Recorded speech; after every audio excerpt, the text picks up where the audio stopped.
अस्सलाम वालेकुम। चौराहा ड्रामे के न्यू प्रोमो के साथ मैं आपको अपने चैनल में खुश आमदीद कहती हूँ, जिसमें जुनैद को एहसास होना शुरू हो जाता है कि उसने ज़ोया के साथ जो कुछ भी किया है, बुरा किया है। उसका अपना तो कोई भी बाकी नहीं रहा सिवाय उसकी माँ के, जो कि दुनिया से लड़ती रहती है कि उसकी बेटी का कोई कसूर नहीं है, वो तो बेगुनाह है, लेकिन कोई भी उनका यकीन नहीं करता। इसी गम में वो अपना घर छोड़ के दूर चला जाता है कि मैं ज़ोया का सामना नहीं कर सकता।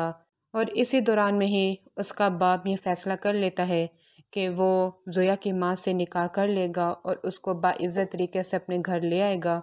वो उससे निकाह कर लेता है और अपने घर भी उसको ले आता है। इस तरह से उनके हालात कुछ बेहतर होने ही लगते हैं कि अचानक से जुनैद घर वापस आ जाता है।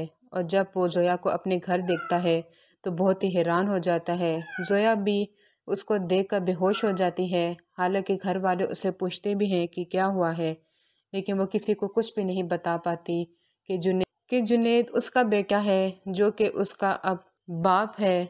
और ना ही अब वो अपनी माँ को उजड़ता हुआ देख सकती थी, इसलिए वो चुप रहती है।